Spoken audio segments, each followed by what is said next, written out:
from your news leader. A man is life-flighted to a local hospital after flipping his ATV. And 2 people are recovering in the hospital after they were thrown from their motorized mini bike. Find out what cause members of the community came out to support for a walk through downtown Erie. In high definition from your news leader, this is 1024 Action News at 11. Good evening, I'm Brian Wilk.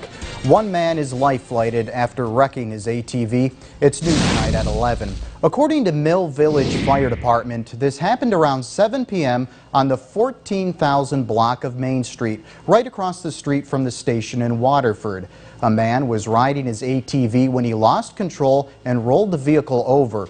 He was life-flighted from the scene by helicopter to Hammett Medical Center. 2 people are in the hospital after their motorized mini bike collided with a car this morning. According to Erie Police, this happened at the intersection of South Park Avenue and Liberty Street around 11 a.m. A car was traveling east on South Park Avenue when the mini bike pulled out in front of the car and was struck. Both people on the mini bike were transported to UPMC Hammett with non-life-threatening injuries. The car driver was not hurt. Police are looking for a driver who ran a red light, injured 2 people, then fled the scene. According to Erie Police, this happened around 11 p.m. last night at the intersection of 18th and Peach Street. The suspect was traveling north on Peach when they ran the red light and collided with another vehicle. When police arrived, the driver that ran the red light fled the area. The driver and passenger of the car that was struck were taken to Allegheny Health Network St. Vincent Hospital. Now to the latest on the coronavirus pandemic. Labor Day weekend is here, and officials are hoping to avoid the surge in cases that were seen following the Memorial Day and 4th of July holidays. This as cases continue to rise on college campuses. ABC's Alex Perche has the story. As we celebrate the Labor Day weekend, the nation's leading coronavirus expert is urging Americans to remain vigilant. Hopefully, people, particularly the younger people, will pay attention to things like wearing a mask, avoiding close contact, avoiding crowds, and doing whatever you can possibly do outdoors as opposed to indoors. Miami-Dade County enacting a 10 p.m. curfew and $100 fines for anyone not wearing masks in public. We don't want to repeat a repeat of Memorial Day when people got complacent. Crowded scenes like at this bar near the University of South Carolina with no one wearing masks have officials concerned.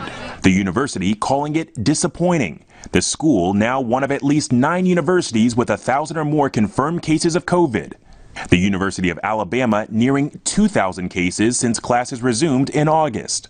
And Northeastern expelled 11 freshmen for violating protocols for crowded gatherings. Cases also on the rise at Arizona State University. It felt inevitable, almost like living just with 40 girls in one house. Some students calling for an end to in-person learning. We need to shut down campus immediately. The CDC with a grim prediction, now saying the U.S. could reach 410,000 COVID deaths by the beginning of next year, making the search for a vaccine all the more urgent. AstraZeneca joining Pfizer and Moderna in the critical phase 3 of clinical trials for a vaccine.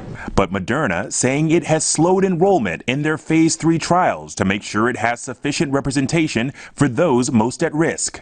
It's important because what we know is that Black and Latinx Americans are infected and killed by COVID-19 at twice the rate of white Americans. Several drug makers currently working to develop vaccines reportedly say they plan to issue a joint public pledge saying they will not seek government approval until the shots have been proven to be safe and effective. Alex Perche, ABC News, Washington. Here are the latest COVID-19 numbers for Erie County, the state, and surrounding areas. The Erie County Department of Health reporting double digits with 11 new positive cases, with 1,387 testing positive since March. The Pennsylvania Department of Health reporting 963 additional positive cases, bringing the statewide total to over 138,000 cases. There were 18 new deaths reported. The total number of deaths now stands at 7,760. Crawford County reporting 222 cases, Warren County reporting 36, Chautauqua County reporting 494 cases, and Ashtabula County reporting 620 cases. People taking to the streets for a third night in Rochester, New York over the death of Daniel Prude while in police custody. His family calling for justice. And in Portland, Oregon, the city seeing the 100th night of unrest. Here's ABC's Elwin Lopez with the details. It's the third night of protests in Rochester, New York. Cries demanding justice for Daniel Prude filling the streets. The 41-year-old's brother called 911 in March, telling police Prude was having a mental health crisis. Disturbing body cam footage shows officers placing a hood over his head and pinning him to the ground after they say he became combative and started spitting at them. He was taken to the hospital and died a week later. The head of the police union says the officers followed protocol. 7 of those involved now suspended, but Prude's family and protesters say it's not enough. So I really just want them to be fired and in jail, charged with murder, because that's what they are, they're murderers. Those demanding justice are asking for the state attorney general to open an investigation. Convene a grand jury now. Some of the protests took a different tone. Explosions dispersing a large crowd. This bus stop set on fire. Some streets covered in smoke. In Portland, Oregon, Friday marked the 100th day of protests there. I think we would all agree that we need to work collectively to stop the violence in Portland. U.S. Marshals killing self-described anti-fascist Michael Reynolds during an attempted arrest for the shooting death of pro-Trump protester Jay Danielson. Officials fear the 2 deaths could lead to more violence. It ramps everything up a lot. Everybody's going to be, anxiety is going to be at its highest level.